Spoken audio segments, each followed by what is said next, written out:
প্রৌঢ়াটির নাম অভয়াগিরি। উত্তরে বরের ঘর থেকে সুদূর বঙ্গে আসছেন বাপের বাড়ি। প্রতিবার শরতে আসেন। এ সময় বাংলার আবহাওয়া শান্ত আর বড় রমণীয়। কাশ আর শরতের পেঁজা তুলো মেঘের আকাশ তার বড় প্রিয়। তখন মাঠেরা সবুজ, গাছে গাছে সুখী পাখি বাসা, ভরন্ত নদীদের গায়ে পড়া পড়েদের ভাব ভালোবাসা নিয়ে ঠারে ঠোরে কথা বলে ইতি উতি উড়ন্ত ঝাঁকে গাংচিল। বরের তুষার দেশে সেসব অমিল। কিন্তু এবছর তিনি রওনা দিয়েছেন অনেক আগে, পরিবার পেছনে রেখে। একা কি একটা ঘটে গেছে বাপের বাড়ির দেশে, একবার দেখা দরকার। কটা দিন ধরে সব লোক খালি নাম করছে তার। সে অবশ্য অনেক সময় করে নানা প্রয়োজনে, কিন্তু এটা সেরকম নয়। সুনামের মতো আলোড়নে রাতে আলো জ্বেলে লোকে অভয়ার নাম করে চাইছে বিচার। অভয়াগিরি ওরফে শ্রীমতী শঙ্কর এমনিতে বেশ হাসি খুশি, স্নেহপরায়ণা হলেও রেগে গেলে কেমন ভয়ঙ্কর কম বেশি সকলেই জানে। কানাঘষা শুনেছেন বাপের বাড়ির থানে জনে জনে দাবি তোলে এইবার উৎসব হবে না সেখানে। ভয়ানক ক্ষেপে রয়েছেন তাই প্রৌঢ়াটি। বসন্তে চুপচাপ এসে চলে যান, শারদীয় আগমন্ত উৎসব হেতু। সে আনন্দ করে দিলে মাটি, আশাটা অসাড় হবে তবে। দেখা যাক কারা বিভীষণ, এমন আজব দাবি কারা করে রাত জাগা লাখো কলরবে। অভয়া পৌঁছলেন যখন, তখন বঙ্গভূমিতে সন্ধে নেমেছে। ইতিউতি ছড়িয়ে ছিটিয়ে শহর জুড়ে বাঁশের কাঠামো করা। কই মনে হচ্ছে না তো প্রস্তুতি থেমেছে, ঠিক সময়ে তৈরি হয়ে যাবে মনে হচ্ছে। তবে কারা উৎসব হবে না বলে রটাচ্ছে? কই হলো রে, যেতে হবে তো। হেডমিস্ত্রি দিল হাঁক। হয়ে গেছে গো, সময় রয়েছে তো, উত্তর দিল বাকি কর্মীর ঝাঁক। সময় কিসের সময়? সিনেমা দেখতে, মদের আসরে, জুয়ার আড্ডায়? অভয়া কাছে গিয়ে জিজ্ঞেস করেই ফেললেন, ভালো মানুষের পোড়াক যাবে কোথায়? ওরা অভয়াকে দেখল। কেন যেন মনে ভেসে উঠল মা আর আম্মিদের চেহারা। আগে মিছিলে অভয়া মেয়ের জন্য বিচার চাইতে একস্বরে বলে দিল তারা। অভয়া মেয়ে? আরেক অভয়া উঠে এলো কোথা থেকে? হিমাদ্রি গিরির মেয়ের কৌতূহল হলো বড়। কেন সেই কন্যাকে বিচার চাইছে দিতে এরা প্রত্যেকে, জানা দরকার। সে হবে পরে ভেবে অভয়া এগোলেন। দেখে নিতে কেনাকাটা, নানান দোকানপাটে। উৎসবের সেল একটা স্পেশাল ব্যাপার। ভয়ানক ব্যস্ত দোকানিরা, বিক্রি তুঙ্গে, পোশাক গয়নার প্রসাধন বিপণীগুলির। বাহ, ভাবেন অভয়া, আসন্ন উৎসবে মাতবে ভিড়।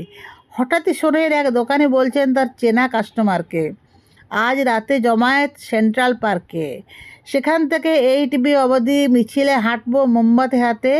ক্রেতা মহিলাটি জবাব দিলেন, আমিও আমার মেয়েরা যাব গড়িয়াতে। এখন তো সকলের দাবি একটাই, আমাদের অভয়ার জাস্টিস চাই। অভয়াগিরি হেঁটে চলেছেন। রাত যত বাড়ছে রাস্তা ক্রমশ দখল করছে লোকে। বাণী ও কমলের মা ভাবলেন, দাঁড়া বেটি অভয়া, একবার খুঁজে পাই তোকে, তারপর দেখছি দেব বকে উৎসব বন্ধ করার চেষ্টার জন্য।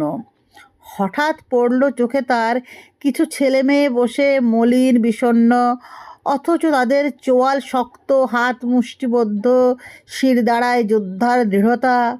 কেন যেন মনে হলো গিরিকন্যার এরাই বলতে পারে অভয়ার কথা। একটু শোনো তোমরা। ধর্না দেওয়া ছেলে মেয়েগুলো তাকালো।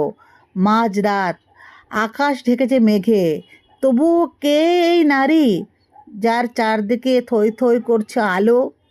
একটু শোনো, আমায় অভয়ের কথা বলবে, চেনাবে মেয়েটাকে? এক এক করে সবাই উঠে দাঁড়ালো ছেলে মেয়েগুলো। তারপর কোরাসে বলল, সে স্বপ্ন আমাদের সকলের বুকে থাকে। সে দধিচি মৃতদেহ নিয়ে গেছে বজ্র বানাতে। সে ফিনিক্স ভস্মের থেকে ফেরে আগুন ডারাতে। সে পবিত্র সব, যাকে ছুঁয়ে আমাদের বিপ্লব। সেই হোমের সমীর, যার কাছে ছোট লাগে সব উৎসব। অভয়া বললেন, কিন্তু সে কে? শুনে তো যাচ্ছি শুধু নামই। যেখানে যত মানুষ ছিল সেই জমায়েতে রাস্তায়, এমনকি যারা ঘুমোচ্ছিল তারাও এসে দাঁড়ালো খোলা জানালায়। তারপর উত্তর দিল আকাশ কাঁপিয়ে, সে আমি। অভয়া বুঝলেন তারই মতো সে মেয়েও এদের হৃদয়স্থিত। অভয়া বুঝলেন, নিজের মধ্যে ডুবলেন। তারপর চিৎকার করে বললেন, ওই মেয়ে তো আমি। শোনো তোমরা, মা অভয়া আর মেয়ে অভয়া এক ও অভিন্ন।